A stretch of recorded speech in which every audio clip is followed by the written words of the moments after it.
Olá, boa noite. Motorista pede o controle da direção e caminhão atinge 2 casas no Recife. Uma pessoa ficou ferida. O trabalhador morre após receber descarga elétrica e cair de uma altura de 8 metros. Ele fazia reparos na laje de uma casa. Justiça condena a Neoenergia a pagar indenização para a família de jovem que morreu eletrocutado em alagamento no ano passado. Ministério Público Federal abre inquérito para investigar o risco de desabamento do mercado da Ribeira, em Olinda. Pesquisadores participam de seminário da Fiocruz sobre políticas de redução de danos e saúde pública para dependentes químicos.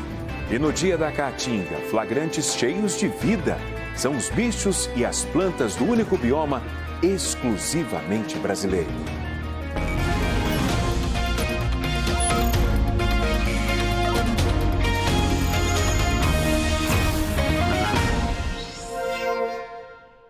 Você já pode ter ouvido que a Caatinga é o único bioma exclusivamente brasileiro.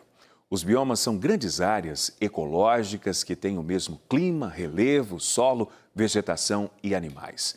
E no dia dedicado à Caatinga, temos registros surpreendentes de espécies raras.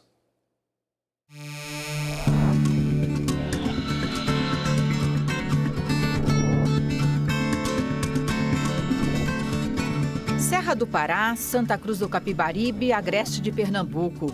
São 16 quilômetros de um monumento natural com até 700 metros de altitude. Um cenário que se mostra ainda mais exuberante no período das chuvas, quando a Caatinga renasce e o verde transborda.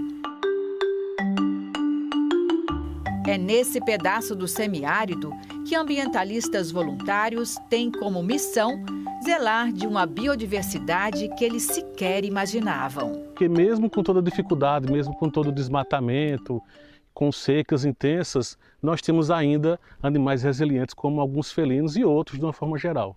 Então o nosso propósito é mostrar que existe muita vida em fauna e flora na Caatinga e que o Brasil precisa descobrir isso para poder preservar.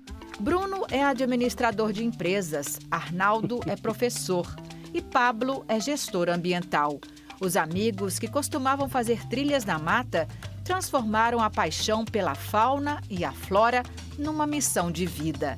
Há 15 anos, eles criaram o projeto Bichos da Caatinga, que é pioneiro e serve de referência na região. Eles passaram a registrar todas as espécies que dificilmente alguém vê, mas que ainda vivem e dependem da mata. As armadilhas fotográficas são colocadas em locais estratégicos, geralmente perto dos bebedouros naturais que os animais costumam frequentar. Mais cedo ou mais tarde, eles sempre aparecem e as câmeras alcançam até 20 metros de distância. Elas ficam assim, camufladas, encobertas, para interferir o mínimo possível no ambiente ao redor. Uma vez por mês, os ambientalistas fazem a manutenção do equipamento, trocam a bateria e conferem o valioso acervo de imagens. São inúmeros visitantes, em flagrantes de encher os olhos. Essa é uma mamãe jaguarundi, uma espécie de felino também conhecido como gato mourisco. Ela confere se o lugar é seguro e chama os filhotes. São 3. Eles chegam cheios de energia e curiosidade. Este vai em direção à câmera. Observe que alguns são avermelhados e outros têm o pelo acinzentado. Por isso ele é chamado de gato azul. Na época da seca, o bebedouro é mais frequentado. Olha só quem apareceu. Uma raposa, um gambá, o furão. O teju vem caminhando sem pressa alguma. O gato do mato passa em frente ao xique-xique. À noite é a jaguatirica que vem matar a sede. Em 15 pontos diferentes da Caatinga, foi registrada uma imensa quantidade de fotos.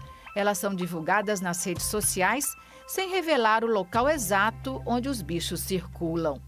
E com esse registro, o que vocês conseguem? Olha, o nosso principal propósito que é estimular pessoas a cuidar da natureza. A gente só consegue preservar, a gente só consegue cuidar daquilo que a gente conhece. Os voluntários cuidam para que nunca falte água nos bebedouros. Quando não há mais água, E nós temos que dar um jeitinho, traz balde mesmo, vai colocando água, tenta limpar o máximo e deixar o mais preservado natural possível esses bebedouros para que, inclusive, não tenha tanto impacto e os animais continuem a circular aquele ambiente. A flora da Caatinga também guarda muitos tesouros, como essas batatas de uma trepadeira que dá uma flor lilás. Essa batata aqui a gente conhece pelo nome de colé na região. Ela tem um nome científico dela, mas eu agora não me lembro. O pessoal já conhecia isso aqui por conta de secas. Eu associo ela ao sabor de uma pera, a fruta pera. É de pera? O caroá é muito usado para fazer cordas depois de seco. E fazer, ele é resistente, quebra fácil não. A seiva do pinhão branco tem suas singularidades e utilidades. Você coloca em ferimentos, ele cicatriza. Se eu cortar aqui, ela vai sair o leite de uma cor, repara. A cor que sai aqui é o leite. Esbranquiçado. Sim. Tá vendo a cor que ele sai aqui? Já se eu cortar mais embaixo, ele já sai com a cor mais avermelhada, porque está mais apurado. Tem tanta coisa ainda para descobrir nesse bioma que só existe no Brasil, com suas contradições e adversidades. 27 milhões de brasileiros vivem atualmente em áreas que já foram da Caatinga. Só 8% da vegetação original estão em áreas protegidas. Mas quem mora aqui aprendeu a dar valor à riqueza desta terra, como pequeno produtor rural. É rica, é rica. Ela fornece tudo, tá entendendo? Fornece tudo ali para o sustento. O pouco de chuva que nós temos na região, mas aquele pouco que tem, nós se organizando, dá para nós atravessar o ano. Este também é o território do vaqueiro, acostumado à lida difícil de correr atrás do gado embrenhado na mata. Ofício que deixa cicatrizes. O carro torei a sureia aqui, ó, correndo atrás de um boioti. Torou em 2 cantos. Já quebrei aqui, isso aqui, o carro caiu com eu, quebrou aqui e quebrou aqui em cima do oi também. O vaqueiro também aprendeu a admirar este território único no mundo. Qual que é a maior beleza da Caatinga para você? É os bichos, a natureza, né? Você não trocaria esse lugar por outro, não? Trocar não. É o melhor do mundo? É.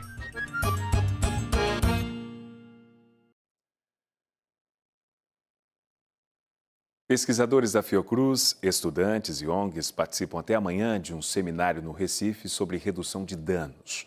A proposta é discutir melhorias na saúde pública para dependentes químicos. Por muito tempo, Dani Abravanel conheceu de perto a realidade mais dura da saúde pública. Ela viveu em situação de rua durante quase 2 anos.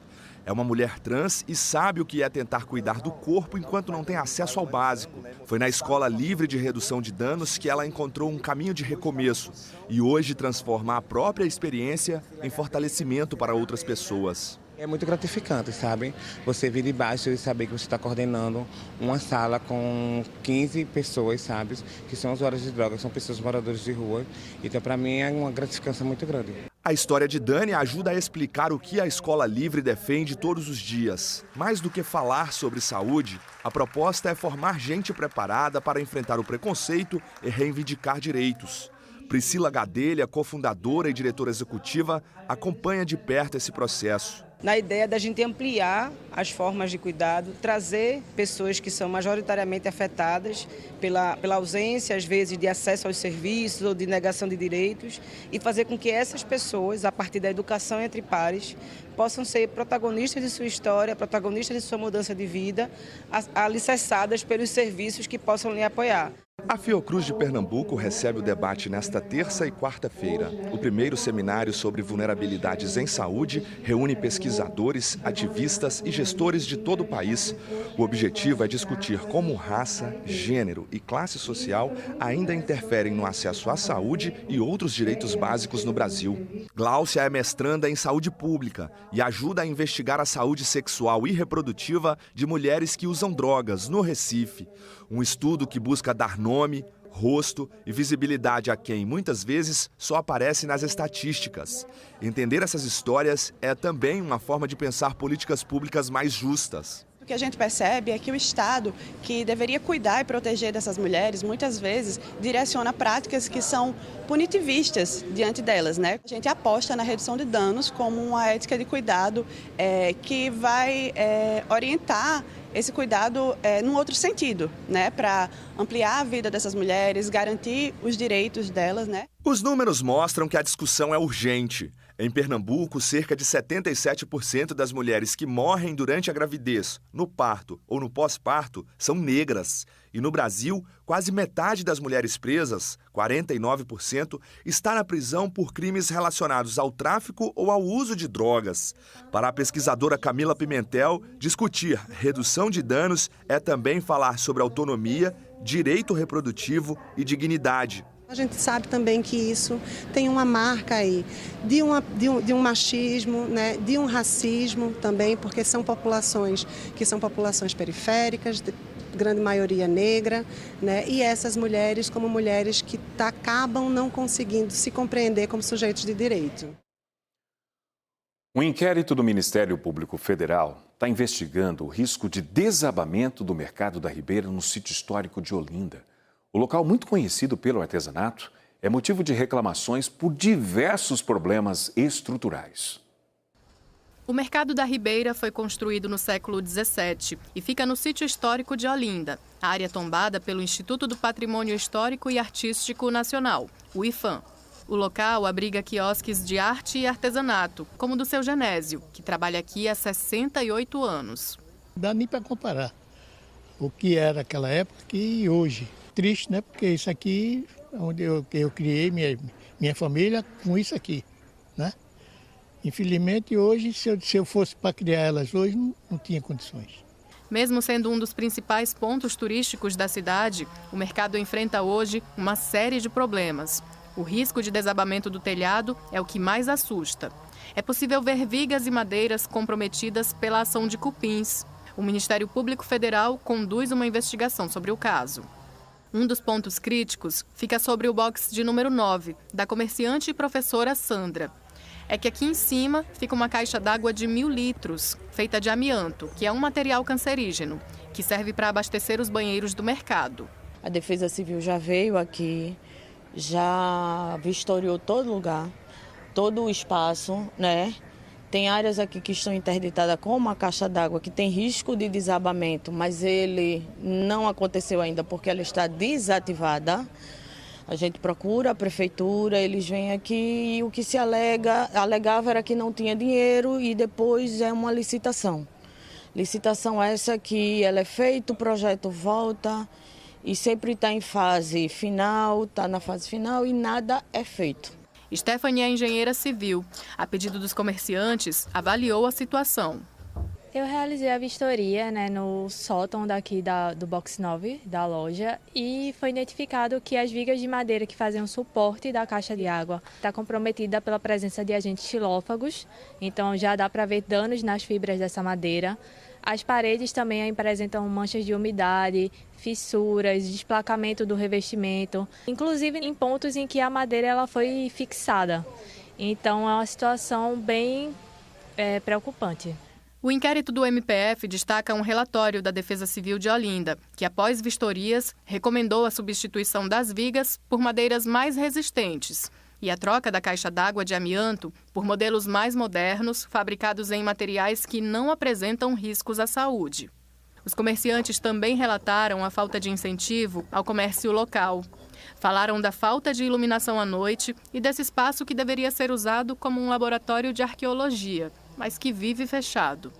Os banheiros usados por comerciantes e turistas funcionam sem água. Uma tristeza para aqueles que viveram uma época em que o comércio aqui dava retorno. Fazer uma reforma boa aqui, né? Que já se prometeu a fazer várias vezes aqui reforma. Até pintura aqui é difícil. Você vê os banheiros daqui já faz quase 3 anos que não tem água, né? É uma vergonha isso, né? São muitas promessas de reforma no mercado da Ribeira. Nós procuramos a Prefeitura de Olinda. A Prefeitura informou o seguinte, que o processo de licitação para reformar o mercado está na última fase de aprovação na Procuradoria-Geral do município. Com verba de uma emenda parlamentar de R$350 mil, estão previstos serviços como reconstituição do telhado, reconstrução do telhado, sistema elétrico e também a pintura. A estimativa é que a ordem de serviço seja dada no mês de maio. Portanto, no mês que vem a gente vai acompanhar também aqui. 14 pessoas foram presas por suspeita de desvio de mercadorias em um centro logístico da Amazon, no município do Cabo de Santo Agostinho. Havia funcionários entre os presos. A investigação policial apontou que 2 grupos criminosos atuavam neste galpão. A própria empresa desconfiou da movimentação e fez a denúncia. O primeiro grupo adulterava etiquetas de produtos de alto valor, como impressoras 3D e computadores, para simular que eram itens baratos e facilitar o desvio sem levantar suspeitas. De acordo com a polícia, o outro grupo furtava e desviava as mercadorias antes do registro no sistema. Em seguida, os produtos eram vendidos em plataformas online. Os suspeitos devem responder pelos crimes de associação criminosa e furto em estabelecimento comercial ou de serviços. Susto no bairro da Várzea, no Recife. Um homem ficou ferido durante um acidente envolvendo um caminhão. O motorista teria perdido o controle da direção e o veículo atingiu 2 casas. O acidente foi na rua Cônego Fernandes Machado, na UR7. O motorista deste caminhão, carregado com telhas, teria perdido o controle da direção quando descia a ladeira. O veículo atingiu estas 2 casas e uma delas teve o terraço destruído. No momento do acidente, não tinha ninguém no local. De acordo com o SAMU, o auxiliar do motorista ficou levemente ferido e foi encaminhado para o Hospital da Restauração. Não foi informado o estado de saúde dele. À tarde, a empresa responsável pelo caminhão fez a limpeza e tentou tirar o veículo do local. A empresa informou ainda que vai se responsabilizar pelos prejuízos aos moradores. A Polícia Civil investiga a morte de um trabalhador no bairro de Santo Amaro, na área central do Recife. O homem de 40 anos levou um choque elétrico e caiu de uma altura de 8 metros. De acordo com testemunhas, ele fazia um serviço de drenagem em água empoçada na laje de uma casa quando encostou na rede elétrica. O SAMU chegou a ser acionado, mas o trabalhador morreu antes de receber atendimento. A Neo Energia lamentou a morte e disse que a fiação está dentro dos padrões de segurança exigidos pelo setor elétrico nacional. Também reforçou que é fundamental manter distância mínima de 2,5 metros da rede elétrica. E a Neo Energia foi condenada a pagar R$600 mil em indenização para a família do jovem que morreu eletrocutado em um alagamento no Recife. Essa notícia está no G1. Você acessa os detalhes apontando a câmera do seu celular para o QR Code que está aqui na tela. Juan Pablo da Silva Melo tinha 21 anos quando levou um choque ao passar por uma área alagada na rua Dom Bosco, no bairro da Boa Vista, no Recife. Ele estava a caminho de um curso quando recebeu a descarga elétrica próximo a um fiteiro. O caso aconteceu em fevereiro do ano passado. Você acompanhou aqui com a gente. Essa foi a sentença em segunda instância do Tribunal de Justiça. A Neo Energia informou que apresentou contrarrazões ao recurso apresentado e reforçou que a ocorrência não teve relação com qualquer estrutura da distribuidora. Está na reta final o prazo para resolver pendências dos eleitores a tempo das eleições deste ano. E o Mário Carvalho está com o representante do Tribunal Regional Eleitoral para explicar quais serviços podem ser agendados. Mário, boa noite para você, seja bem-vindo. Oi, Márcio, boa noite para você, boa noite a todos. Esse prazo termina no dia 6 de maio. Entre esses serviços está a emissão do título de eleitor, transferência do título, biometria. Eu vou dar uma palavrinha aqui com o Marivaldo Mendes, que é assessor da diretoria-geral do TRE. Enquanto isso, Jéssica Santos vai nos ajudar aqui como intérprete de Libras. Queria que você falasse um pouquinho sobre esse prazo, a importância desses serviços, como é que a pessoa pode agendar para ter acesso a esses serviços. Boa noite. Boa noite, Márcio. Boa noite a todos. Nós estamos nessa reta final do calendário eleitoral, que é o prazo para que o eleitor possa regularizar a sua situação ou tirar seu título para exercer o direito do voto nas eleições de 2026. Esse é um prazo de uma lei, né? Não há prorrogação, então é interessante que o eleitor que queira votar, ele procure fazer a regularização nesse período. E nós podemos receber esse eleitor através de um agendamento. Então, o eleitor tem disponibilidade na nossa internet a possibilidade de agendar e ser atendido em uma de nossas unidades. Lembrando que o nosso atendimento é universal. O eleitor pode ser atendido em qualquer unidade do nosso estado. Esses serviços que eu citei, por exemplo, emissão de título de eleitor, né? Aquela primeiro título, transferência do título, biometria, tudo isso tem que ser agendado. O atendimento presencial ele é todo por agendamento, mas é importante destacar que para atendimento presencial, somente os eleitores que vão tirar o título pela primeira vez e aqueles que precisam fazer a coleta dos seus dados biométricos, a sua biometria. O eleitor que já possui biometria e ele quer apenas modificar o seu nome, modificar o local de votação ou fazer transferência entre municípios ou estado, ele pode fazer isso através do nosso atendimento remoto, também através da internet. A gente recebeu algumas mensagens aqui de telespectadores, de pessoas reclamando, né, sobre a situação, relatos de que não conseguem agendar. Está tendo alguma instabilidade, algum problema? Nós estamos nessa reta final do cadastro, então é comum que a demanda ela cresça, né, consideravelmente. Nós estamos com a agenda aberta, nós temos as segundas-feiras e quintas-feiras, a partir de meio-dia, nós abrimos essa agenda com novas vagas. Então, na próxima quinta-feira e próxima segunda, serão abertas novas vagas. Isso não impede que surjam vagas, né, durante a semana, conforme a disponibilidade, a nossa capacidade de atendimento. Mas destaco que nós ampliamos bastante, ainda hoje, ampliamos kits aqui na Central de Atendimento do Eleitor da capital, assim também como no município de Jaboatão, estamos crescendo, no município também de Paulista. Perfeito, muito obrigado pela entrevista. Eu volto com você, Márcio. Obrigado, Mário. Depois do intervalo, o resultado da primeira pesquisa do Instituto Quest com as intenções de voto para o governo de Pernambuco nas eleições deste ano. O PN2 volta em instantes. Até já.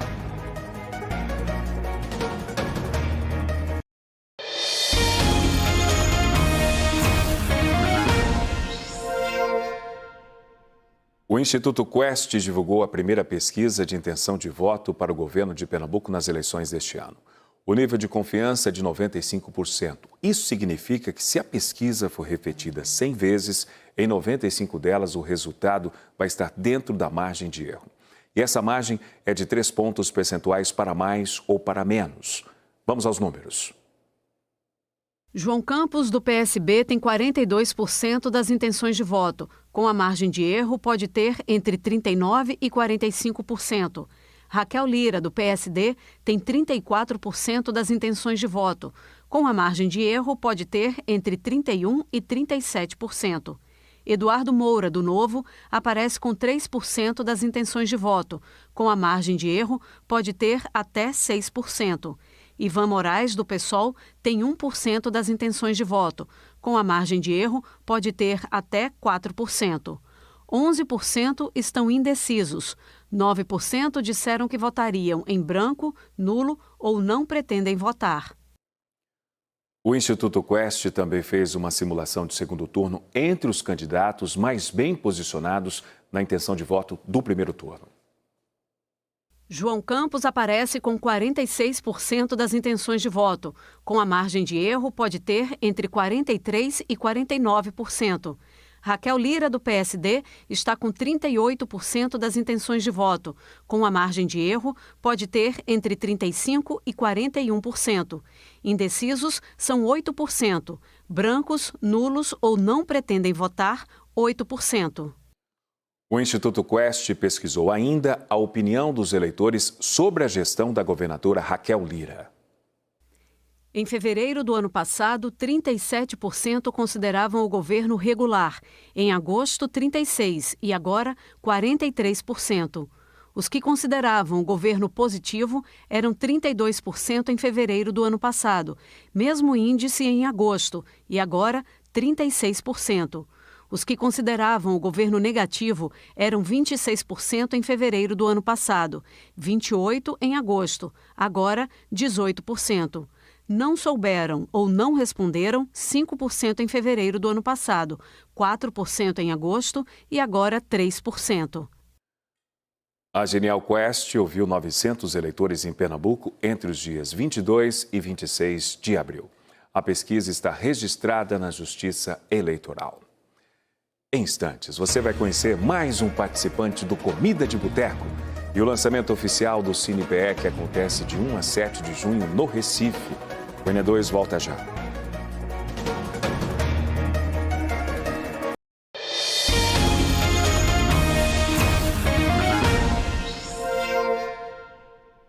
Pela Série B do Campeonato Brasileiro, o Náutico venceu o Atlético de Minas Gerais por 1-0. Com o resultado, os alvirrubros subiram para o 8º lugar da competição. Logo no começo do jogo, o goleiro Muriel apareceu para salvar o Náutico. Depois foi a vez do Travessão salvar o time pernambucano. E antes do intervalo, ainda deu tempo de Muriel salvar mais uma chegada do Atlético. Tava difícil para o Timbu. Só que no segundo tempo o jogo virou. O Náutico até perdeu uma boa chance com o Dodô, aos 32 minutos. Mas, 4 minutos depois, Vitor Andrade chamou a responsabilidade e acertou um chutaço de longe. Atlético 0, Náutico 1. Os alvirrubros voltam a campo no sábado, novamente fora de casa, contra o Botafogo de Ribeirão Preto. Estão disponíveis quase 3 mil vagas para alunos que queiram aí cursar a educação de jovens e adultos na rede municipal do Recife. A repórter Lília Oliveira explica o processo de matrícula ao vivo. Oi, Lilian, boa noite para você. Oi, Márcio, boa noite para você e para todo mundo que está assistindo. Nós estamos na Escola Municipal Antônio Heráclio do Rego, que fica no bairro de Água Fria. Ali os alunos já estão estudando, são alunos do EJA 1, que é o equivalente aos anos iniciais do ensino fundamental. Vou pedir licença para entrar na sala aqui e conversar. Boa noite, pessoal. Olha, todo mundo aqui muito animado. Vou falar com a Maria José, que tem 70 anos, né, Maria? Ela começou a estudar no ano passado. Me conta o que significa para você voltar para a escola, vir à escola. O que significa para mim que é muito importante a gente saber ler e escrever, porque quando a gente não sabe nada, se considera surdo, mudo e cego. A gente não entende nada. Tudo tem que pedir aos outros. E a gente, mesmo sabendo fazer o que a gente precisa, não precisa incomodar ninguém. E para mim é muito importante isso. E eu incentivo muita gente a vir comigo, mas só faz promessa e nunca vem. Porque se dependesse de mim, essa sala ficava cheia. Mais cheia ainda. Pois é. E quanto mais, melhor, né? A educação é muito importante, né? Mais. E sobre os professores, minha filha, eu não tenho o que dizer. São todos maravilhosos. A minha é excelente. Não tenho o que dizer dela, viu? Minha diretora, nota 1000. Professor Marcos nem se fala. Bichinho. Pena que não está aqui, está meio dodói, né? Obrigada, viu, Maria? Obrigada pelo seu relato. E ela incentiva mesmo todo mundo, né, a vir para a escola. Vou conversar aqui com o Bruno Oliveira, que é gerente da Educação de Jovens e Adultos, para falar um pouquinho dessas vagas disponíveis, né, Bruno? Quem quiser estudar, essas pessoas que não conseguiram estudar na idade regular, né, e agora tem essa oportunidade com o EJA, que é uma política pública muito importante. Boa noite. Boa noite. A gente tem hoje na Prefeitura do Recife 2.800 vagas disponíveis em 106 escolas. Então, em todas as regiões da Prefeitura, quem tiver interesse vai encontrar salas como essas, cheio de histórias e aprendizados de vida que contribuem para a sua formação. Então, quem não sabe ler ou escrever, procure uma das nossas escolas para se matricular. Também estamos disponibilizando o canal, que é por telefone, o 3355-5960, e também temos a plataforma que o Ministério da Educação disponibilizou e começou a funcionar desde a semana passada, que é o CAD-EJA, em que qualquer cidadão pode entrar na plataforma, colocar seu nome e telefone, chega a informação até a gente direciona ele para a escola mais próxima da sua casa. Bruno, muito obrigada, viu, pelas informações. Ele falou do CAD-EJA, a gente colocou na tela, tem também o número de telefone e WhatsApp para quem quiser tirar dúvidas e ser encaminhado para a escola mais próxima. E é isso, é muito bonito ver essa sala cheia, né, de pessoas aí que estão nessa vontade de aprender. Parabéns, pessoal. Márcia. Obrigado pelas informações, Lili. Então, se você conhece alguém que quer estudar, pode ajudar com essa informação que a gente está trazendo, que tem vagas disponíveis. E foram divulgados hoje os detalhes do CinePE 2026. O Festival de Cinema em Pernambuco completa 30 anos e acontece entre os dias 1º e 7 de junho, no Cine Teatro do Parque e também no Cinema São Luís, no Recife. A programação conta com mais de 22 filmes na mostra competitiva de longas e curtas nacionais, além de palestras. Este ano, a atriz Cláudia Abreu é a principal homenageada do festival, lembrando que os ingressos para o CinePE são de graça e vão estar disponíveis apenas nos dias do festival na bilheteria do Teatro do Parque ou então na plataforma Simpla. A combinação de couve-flor com cupim é o petisco do participante do Comida de Boteco que nós vamos conhecer hoje. Um bar de Olinda, que é a realização de um sonho. Acompanha aí. Meu nome é Rosemiro, eu sou o proprietário da Bodega Cachaçaria, que fica aqui em Rio Doce. A Bodega Cachaçaria, o nome em si, surgiu de um sonho que eu tinha desde novo. Meu pai tinha padaria e eu morava no interior e tinha uma vontade muito grande de abrir uma bodega. O bar, de fato, não foi de imediato. Tinha um fiteiro, que era da minha sogra. Ela pediu para eu organizar o fiteiro, eu organizei, fui organizando e minha sogra adoeceu e acabou falecendo. E aí, eu fui passar esse fiteiro para o meu sogro e ele não aceitou. Depois passou para um restaurante, junto com esse restaurante ficou um restaurante e uma mercearia. E depois a gente foi se adaptando e hoje é um restaurante e cachaçaria. Minha esposa toma conta do marketing. Eu organizo o som, passo banda que a gente tem música ao vivo e meu sobrinho é quem faz as contas. Desde do produto, quando a gente vai escolher lá na Ceasa, em qualquer lugar, até o término do preparo, a gente tem uma preocupação total. Ver um cliente vir com a família, comemorar e no final ele chegar e me dar um abraço e dizer: Miro, foi um dia muito maravilhoso, adorei, vou voltar mais vezes e agradecer. Aí é quando você se sente que proporcionou a felicidade daquele pessoal. O cupim, que é o raízes da bodega, foi um desafio, porque a gente tinha que colocar alguma verdura e a gente escolheu a couve para fazer o purê de couve.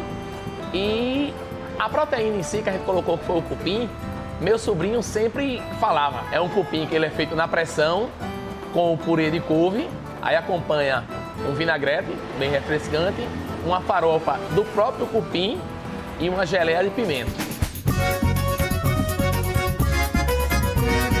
Se a gente conseguir, que a gente está bem esperançoso de ser campeão desse Comida de Boteco, vai ser uma alegria muito grande, não só para mim, mas para mim, para a equipe, para meus clientes, e pode acreditar que vai ser uma festa muito grande, porque a gente sabe que, fora a visibilidade que a gente já tem com Comida de Boteco, sendo campeão, a visibilidade é bem melhor. Então vai ser bem melhor para todo mundo. O Comida de Boteco vai até o domingo. Nesse QR Code na tela você acessa o G1 e confere a lista completa com os 51 restaurantes que participam do festival. Boa noite para você e até amanhã.